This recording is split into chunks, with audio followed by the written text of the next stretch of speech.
I'm down here at the Marais Towers, which everybody knows. Some love them, some hate them. 14 stories of accommodation, 4 flats per floor. And as you can see, we've got the builders in, and they're being refurbished. Now, rumour was that Andium wanted to refurbish them and sell them off, but because of the Grenfell fire, that seems very unlikely. So presumably they're spending some of the 250 million that was borrowed way back under, what was his name? I can't remember what his name was. Anyway, they borrowed the money on a loan. At least the states borrowed the money and it was allotted. So I presume that's the money they're spending to refurbish them. As you can see, the builders of this firm called Rock, again, I don't know who they are, but they've been very helpful. They've given me advice, and I live in that block there, which is block G, and I should be moving soon to that block there, which is the H block at the moment. But they're going to rename all these blocks, as is their wont. I mean, it's got a French name now, Le Marais, for the whole estate, so that's no problem. But it is a problem if they give them silly names, like a lot of these places have got silly names that nobody knows what they mean. So why they had to be French names, I don't know. And I quite like block. I quite like the idea of going to H block because it had a certain revolutionary twang to it. Not a very nice revolutionary twang, if you know about Northern Ireland. Now, they're not. Since Grenfell 2017, the dreadful fire, and the inquiry is going on now, very active at the moment, there are all sorts of changes being initiated in the United Kingdom about safety, fire safety. Now, fortunately, this cladding on these buildings, as far as we know, is safe cladding. It isn't the stuff, or it isn't been applied in the way that the Grenfell Tower cladding was fixed. And as much as anything, it was the fixings which were defective in that. So as we all saw back in 2017, the dreadful sight of 72 people were killed or died soon after in that dreadful fire. Now, as I say, the rumour was that they wanted to do these up and sell them off. But as a result of Grenfell, there are extreme problems now with selling flats in high rise. And I want to look at some of the issues in these flats because they do have certain intrinsic problems which cannot be rectified easily. So it looks like these are going to be social housing in the public sector, insofar as Andium is the public sector, for a long time to come. Basically, most people in this flat, in this block, are now moving out. Next few months, they'll all move out. That flat, that block there is being refurbished, so all the people have moved out of there. I'm not yet able to go and see the flat that I'm going into. I know pretty much what it's like. I'm not allowed to see it, and as yet I don't know what the rent will be. Andium won't tell me. Just speaking to a lady there, she's going to another flat somewhere else, and her rent's going up. So I'm a bit suspicious. Andium could be more helpful. As I say, the builder is extremely helpful so far. Now I'm hoping, as soon as possible, I should be able to go and inspect the flat and see what's there. I'm taking the opportunity to get rid of a lot of my furniture, dumping it and getting new. And my filing system will be improved so that within the flat, I hope I can reorganize things. But one of the issues that does concern me is the question of disability, disabled persons. And we'll go inside and have a look at that. Well, as you can see, they've restricted the car parking for a moment. and they put a barrier up there. You have to go through the gate to get the car parking. It's caused no great inconvenience at the moment. Disabled persons have their own allotted spaces here. I don't think that's caused any problems. I did suggest to the builder, he likes my suggestions, that they paint each block a different colour. That would aid recognition. And I think that would be more useful than renaming them with some fancy French names. But that's by the by. This is the entrance at the moment. It's a bit shabby. Blocks of this sort, really, to maintain them to a high standard, you need a concierge or somebody on the ground floor to look after them, to see who comes in, who goes out.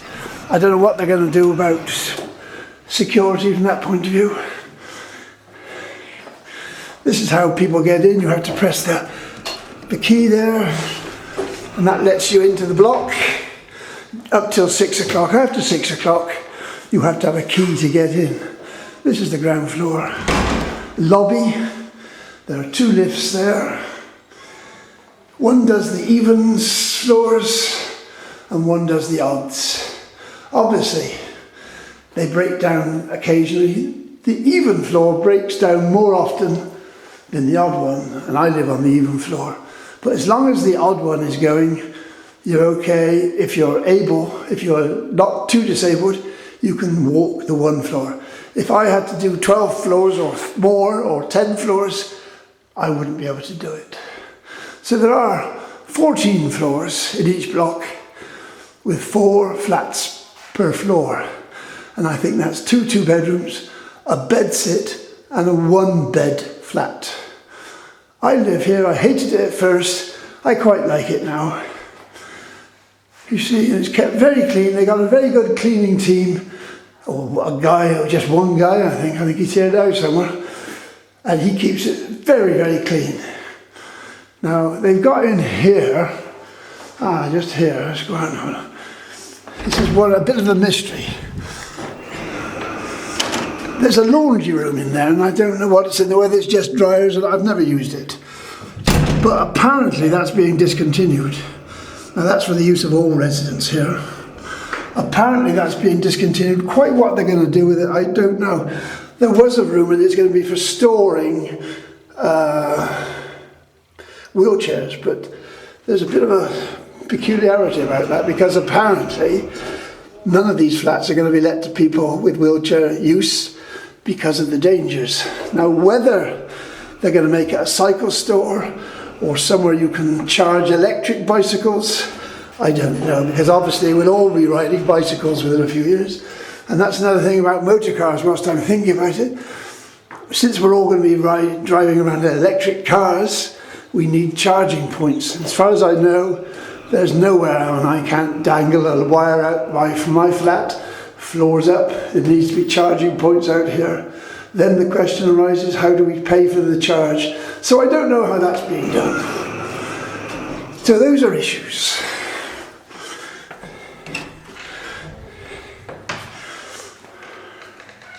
There's a separate exit there, out through there. You can come down. You can come down now, out of this single staircase, which is here, which is a bit of a grotty staircase. It's got a handrail one side. It should have a handrail both sides, but that's the staircase. But it's only a single staircase. A block of this sort should have alternative staircase. It should have 2 staircases. There's obviously not much they can do about that. So from following the Grenfell example, this is still a potential fire or emergency hazard. So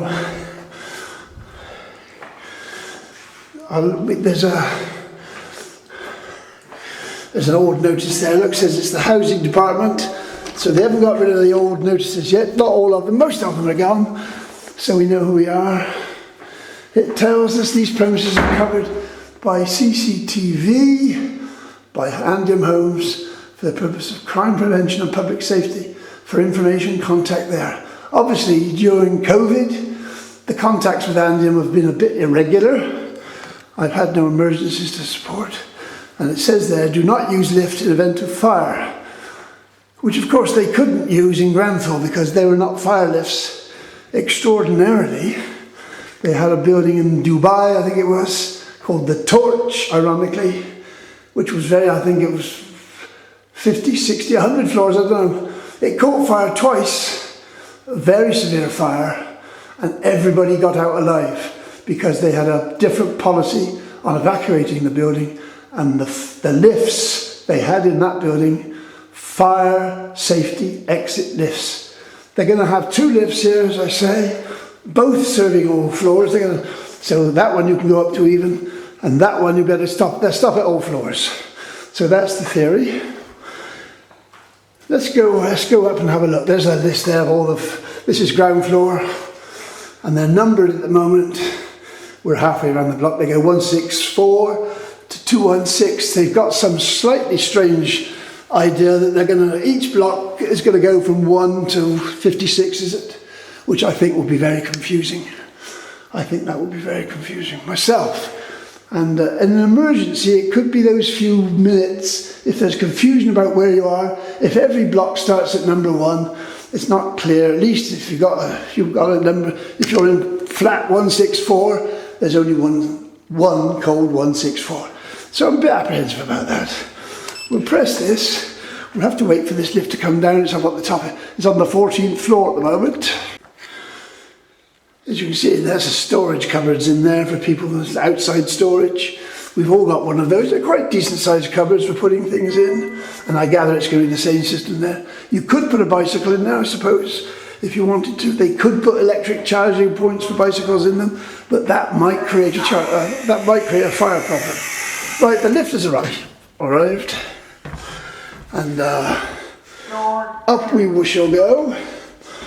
They're a bit tired, these lifts, but they work most of the time. They're big enough, they will take a wheelchair, but the policy apparently is not to let these flats to wheelchair users. But of course, what they've forgotten is, I think they've forgotten, is that people have visitors who are wheelchair users or have disabilities. The person who's letting the flat might not have a wheelchair, they might get injured, they might during the course of their term become a wheelchair user for short term, long term. So circumstances can change. And if you have somebody who's a wheelchair user and they want to stop over at night, you know, or if somebody comes, you have a few glasses of wine and they have to stop at night, they might not be able to get out very easily. So that's the lift, no smoking. Got the things there. It's got CCTV. It's got a camera, supposedly. Whether it operates or not, I don't know. This is a typical floor. You can see they've put on these floors. It's getting a reflection. Escape route in case of fire. Le Marais. Les Marais. I don't know why we become plural. Exit flat. Blah blah blah. Wait in protected lobby. Protected lobby. So that's the protected staircase. Protected lobby is that area in there. It's got a fire door there. So in that area. Now this was where Grenfell came unstuck. They said, stay in your flat until we come and rescue you. Well, of course, the same could arise here if people are relying on a protected lobby to be rescued. Whilst Grenfell was on, I was in London just 2 days afterwards, and there was a lady who died, and she was in a 3-storey social block of flats. That's all it was, 3 floors. It caught fire and she couldn't get out and she burned to death. Now that was only 3 floors. So we shouldn't underestimate the dangers of fire. You know, do not use lifts in case of fire. Exit. If you're leaving your flat, close the front door, take the front door key, give it to the fire service. Now, I'm assured, I'm waiting to hear from the fire service. Quite a nice big lobby here. There's a refuse chute over there. Now, I presume that will stay, I don't know. I've never known a fire in the refuse chute, but I know in some blocks they've had fires, kids and others been being naughty, set fire to stuff going down the chute. So that does happen, has happened. And obviously, if you saw the Grenfell film, supposedly it was an electrical appliance, a fridge or something, which was faulty, and apparently, supposedly, that's what started the actual fire. But it was signalled, as the inquiry is now revealing, there were lots of people said these places are fire hazards and they should not be lit or inhabited. Now, again, this is the staircase, fire exit. You can't, if you've got a disability, I get up and down here with some difficulty now. I used to fly up and down these stairs, but there's only a handrail on one side. They've got no nosings on the treads. They're not up to standard. Now, whether all that's going to be addressed, I don't know. Fire doors, as we all know, fire doors tend to be quite heavy. They're self-closing, and they can be quite difficult to manoeuvre if you haven't got the use of all your limbs. That's a dry riser there. What they do, the fire service, attach a hose on the ground floor and pump water up, and they can shove in their hoses up here at this level. They can shove a hose on there and spray it all around. But now they're going to put in, see, I can't open that window there, I can't open that one. Now, which is, cooking smells do build up on these landings sometimes. So they're going to have a sprinkler systems on these flats now. How they're going to be worked, I don't know, but that's something that's come out of Grenfell.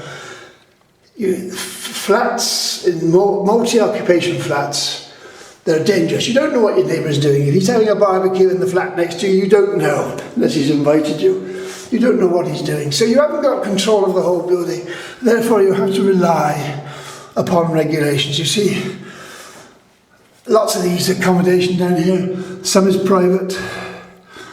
Now they're building another block over here, brand new spanking block, as you can see. I call it the prison block. Where is it? I don't know if I can get it on camera. Let's have a look. That's new build. I don't know where it is, I can't get it. Oh, there it is. I think it's awful. It's incredibly overdevelopment of the site. And again, I don't know what procedures they're having. I don't know. I've never had any training for this site. Andium have never walked me around this building and say, in the case of emergency, this is what you must do. That's never happened. That's part of what Grenfell inquiry is coming out with. But the big problem for Grenfell is that they're becoming a huge insurance liability. A lot of the Grenfell type accommodation in the UK, multi-occupation buildings, have been sold off. And people can't get insurance because the insurance say no. As far as the insurance companies are concerned, because of the fire dangers, emergency dangers, they are of nil value. And there's a bill just gone through Parliament, and it doesn't recognise this. It's not doing anything about it. The government's not going to bail people out. So if they had any schemes to sell off these flats, do them up and sell them off, I think that is not likely to happen because the industry insurance won't take them on. They won't insure the risk. This is my little bomb site here. As you can see, I'm in the process of putting everything into boxes. I've spent about £200 on boxes. Cardboard boxes, plastic boxes. And we're given an allowance to move from Andium. They're giving us an allowance. It'll be nowhere near enough to move me for where I have to go. Now, the sprinkler system, a water sprinkler, is a very good idea. Here's an exhibit here. This is the stuff. This is Kingspan. It's been quite widely used in Jersey. Kingspan, look, that's the stuff. That's the stuff which has caused the problem at Grenfell. I've specified lots of this on buildings. Hopefully it's always been fixed properly. Hopefully I haven't created any fire hazards, but in all honesty I don't know. The people who did Grenfell obviously did not investigate. Now there's one building, the old building that overlooks the People's Park, that was closed down almost immediately, St Helier House I think it's called, because it had cladding and it did not comply. It was too dangerous. They've closed that building as an aged person's accommodation. I don't know what they're going to do with it. They've had all sorts of schemes. They don't know what they're going to do with it. As you can see, look, here I'm living in a tip, but then that's nothing unusual. So this is how it is. So this little flat suits me fine. When I move over there, I shall have to sort myself out. I've got new furniture coming, I've got all sorts of things happening. But the essential thing we have to be aware of is the safety. Now the fire service, I'm waiting for them to come back about fire licences, whether they have to have them, I don't know. Whether there's legislation to protect tenants coming through, like the English legislation was supposed to do, but it doesn't, I don't know. I've no idea what's happening on that front. I'm trying to find out. They could be nice little flats, as long as you forget that there is only one staircase.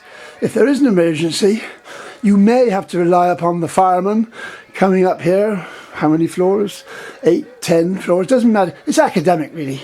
Even 3 floors, you would die if you can't get out the flat. And if the fireman can't rescue you.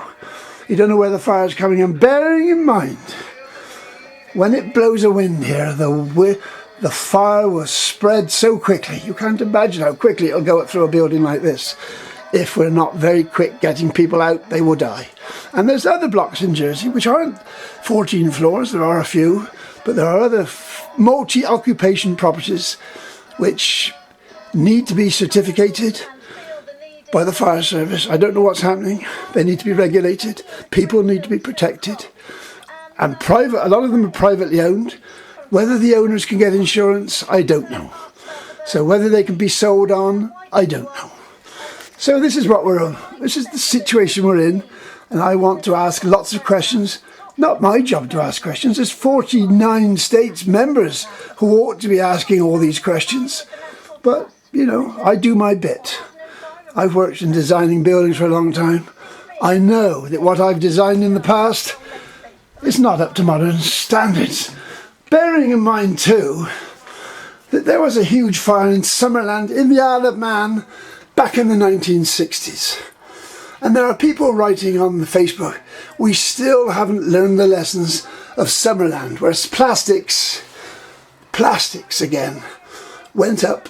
They just burned so quickly, and so many people died in the Isle of Man. And of course they were a separate jurisdiction. Like Jersey, they were outside the control of the United Kingdom. So even though the United Kingdom might be bringing in legislation, there's no reason to suppose it will apply here. And we can't even get rid of constables in the States. So the likelihood of legislation going through anytime soon in Jersey is very unlikely.